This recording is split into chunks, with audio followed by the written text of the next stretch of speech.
अमृत स्वरूपाच्च। परमात्मा की भक्ति क्या है? अमृत स्वरूपाच्च, अमृत का स्वरूप है। जो परमात्मा की भक्ति करेगा वह अमर हो जाएगा, जन्म मरण के सारे दुखों से मुक्त हो जाएगा। राष्ट्रपति का पद है, बहुत बड़ा पद है। 5 साल में कुर्सी हिल जाती है, फिर उनके नाम में भूत लग जाता है, भूतपूर्व राष्ट्रपति। प्रधानमंत्री का पद बहुत बड़ा है,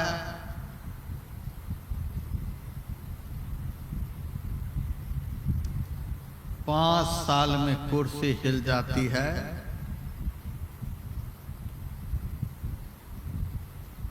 तो पदाधिकारी के नाम में भूत लग जाता है, भूतपूर्व प्रधानमंत्री।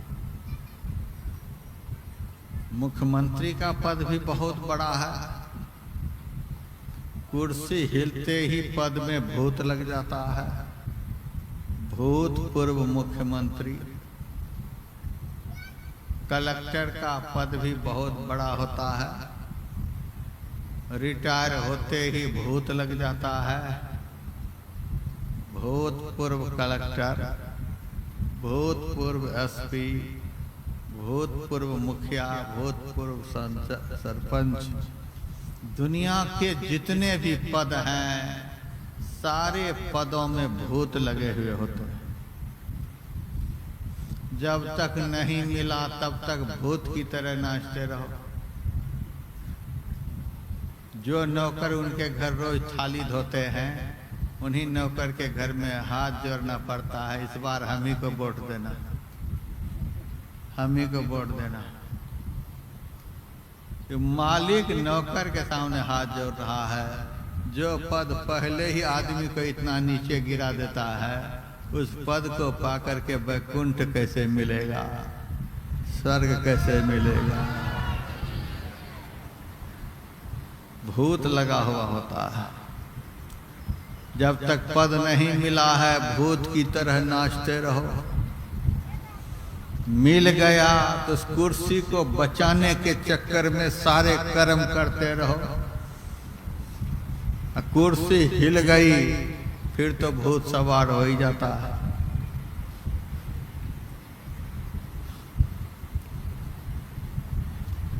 दिल्ली के मुख्यमंत्री सोचते भी नहीं थे कि शीश महल से निकलना पड़ेगा,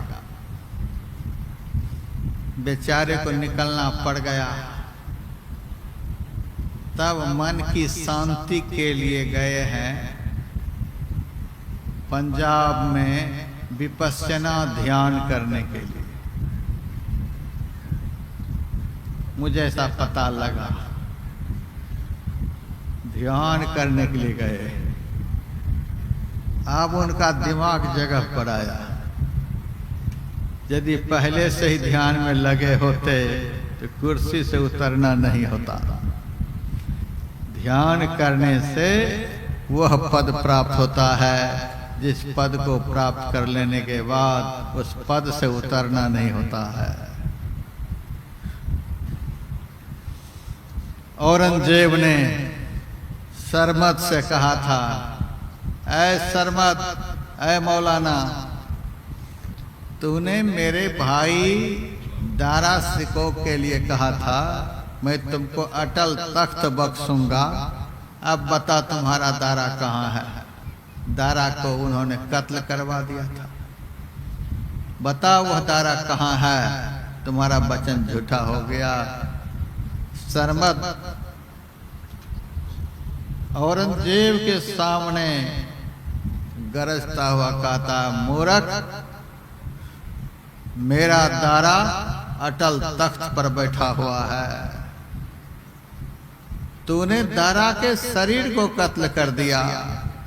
मैंने शरीर के लिए तख्त नहीं बख्शा था, दारा के लिए तख्त बख्शा था।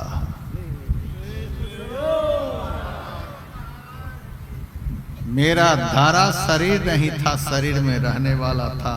मैंने उस प्यारे शिष्य को अटल तख्त पर पहुंचा दिया। तू जिसको अटल तख्त कहता है, समझता है। उस अटल तख्त पर से बाबर कहाँ चला गया आज पता नहीं, हुमायूं कहाँ चला गया पता नहीं, जहांगीर कहाँ चला गया पता नहीं, अकबर कहाँ चला गया पता नहीं, शाहजहां कहाँ चला गया पता नहीं। एक दिन बेटा तू भी कहाँ चला जाएगा पता नहीं रहेगा।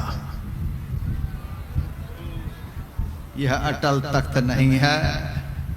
संत कबीर साहब कहते हैं, धन्य भाग्य जिनकी अटल साहिबी, नाम बिना नर भटकी मरे। अटल बादशाहत संत को प्राप्त होती है। भक्ति करते करते भक्ति की पराकाष्ठा पर जब भक्त पहुंचता है तब अटल बादशाहत प्राप्त होती है।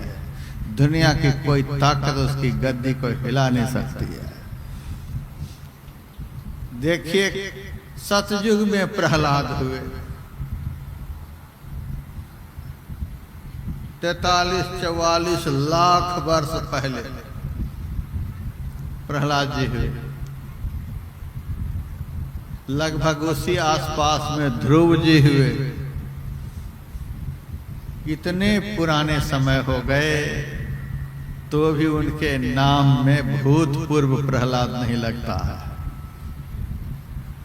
भूतपूर्व ध्रुव नहीं लगता। आज भी लोग भक्त ध्रुव कहते हैं, भक्त प्रहलाद कहते हैं, भक्तिन मीरा, भक्त सूरदास, नानक, कबीर, सूर, तुलसी, जितने संसार में भक्त हुए उनके नाम में भूत शब्द का प्रयोग नहीं होता। संत की कृपा से और भक्ति के मार्ग पर चलते चलते जो पद प्राप्त होता है वह पद भूत से छुड़ाने वाला होता है, भूत को भगाने वाला होता है, भूत को माथे पर चढ़ाने वाला नहीं होता है। दुनिया का पद जो है भूत को माथे पर चढ़ाने वाला होता है, और भक्ति के द्वारा जो पद प्राप्त होता है भूत को भगाने वाला होता है। हमारे गुरु महाराज ने कितने का भूत भगा दिया, तब तो इतनी गर्मी में भी शांति से बैठे हुए हैं। अब भूत वाला पद 5 मिनट कुर्सी पर बैठने नहीं देता है, 5 मिनट नहीं बैठने देता है, वो पद भगाता है। और संत सदगुरु की कृपा से भक्ति के मार्ग पर चलकर जो पद प्राप्त होता है उस पद से भूत भाग जाता है, जीवन में शांति आ जाती है। मैं जब पंडाल में आ रहा था तो 1/4 लोग नहीं थे, अब पंडाल लगभग भर गया। मैंने पूछा गए कहाँ सब, तो हमारे साथ के साथी ने कहा सब बगीचा सब में बैठे हुए हैं, गर्मी इतनी पड़ रही है, कोई पेड़ के नीचे बैठे हैं, कोई कहीं बैठे हैं, कोई कहीं बैठे हैं। सब संतन की बड़ी बलिहारी शुरू नहीं होगी ये लोग भागना शुरू नहीं करेंगे। देखिए ये भक्ति की महिमा है, गर्मी लगती है न ठंडी लगती। अमृत स्वरूपाचा, नारद जी ने लिखा परमात्मा की भक्ति अमृत स्वरूपा है, जीवन को अमर बना देता है, जीवन को रसमय बना देता है। तीसरे सूत्र में लिखते हैं यल्लब्ध्वा पुमान् तृप्तो भवति सिद्धो भवति आत्मा रामो भवति। परमात्मा की भक्ति जिसको प्राप्त हो जाती है, पुमान् तृप्तो भवति, वह तृप्त हो जाता है, कुछ नहीं चाहिए, कुछ नहीं चाहिए। रैदास जी महाराज की कुटिया पर विष्णु भगवान सेठ के भेष में गए, पारसमणि पत्थर हाथ में है, कहते महाराज इस घास की झोपड़ी में रहते हो, एक महल बना लो। रैदास जी महाराज ने कहा हमको इस झोपड़ी में बहुत शांति मिल रही है, आप महल की बात करते हो, हमें महल नहीं चाहिए। अरे महाराज बना लो, आपके लिए पारस मणि लेकर के आया हूँ। आपके पास जो भी लोहा हो मैं सोना बना देता हूँ, बेच करके बनाओ महल। कहा हमें नहीं महल बनाना है, हमको झोपड़ा में बड़ा आनंद है। भगवान के मन में हुआ कहीं ये सोच रहे हैं कि ऐसे ही पत्थर लेकर के आए हैं, हमको मूर्ख बना रहे हैं। भगवान ने झट से जूता सीने वाला जो कील था लोहे का, उसमें पारस का स्पर्श करा दिया, तुरंत वह सोना हो गया। कहिए देखो महाराज सोना बन गया, इसको बेच लो और लोहा खरीद करके ले आओ, सबको हमारा सोना बना देंगे। जूता सेने वाला जो औजार था, जब सोना बन गया तो भगवान के मुंह पर फेंक दिया। जो भी एक काम करने वाला था उसको भी तूने चौपट कर दिया। भगवान उस पारस पत्थर को घास के झोपड़े में घुसा दिया।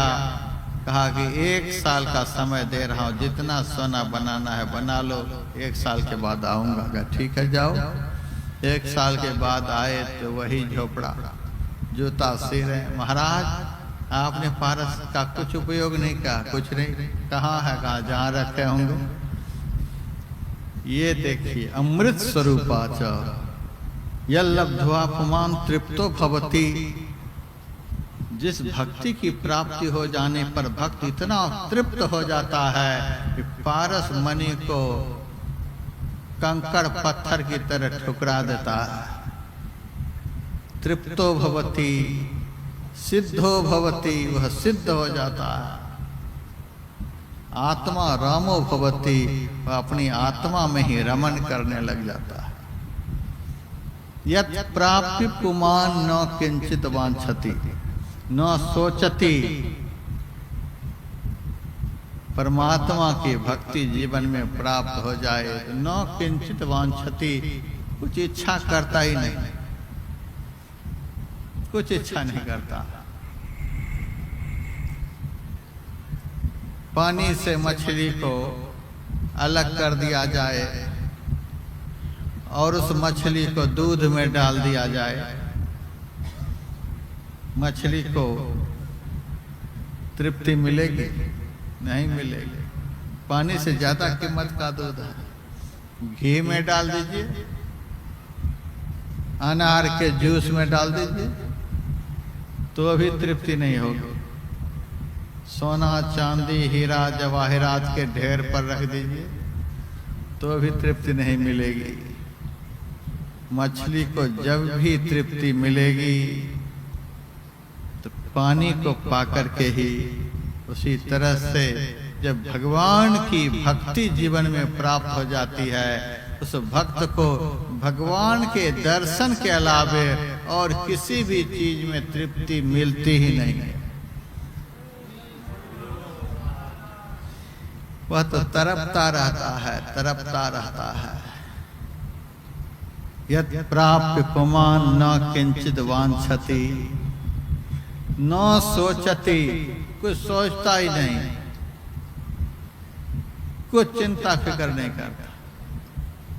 काशी से कुछ भगत आए कबीर साहब के पास। बाबा इतने साल से रह रहे हो काशी में, रोज चादर बनाते, रोज चादर बेचते, एक ठो घर क्यों नहीं बना लेते? आपको घर की चिंता नहीं है कि घर भी हो जाए? कबीर साहब ने कहा, कबीर मैं क्यों चिंता हूँ, मम चिंता का होए, चिंता मेरी हरि करें मोहिन चिंता को। परमात्मा की भक्ति जिनके जीवन में आ जाती है, अरे उनकी चिंता तो भगवान को होती है, भक्त का है चिंता करेगा। चिंता मेरी हरि करें मोहिन चिंता को, कोई चिंता नहीं। न किंचित सोचती, कोई सोचता ही नहीं।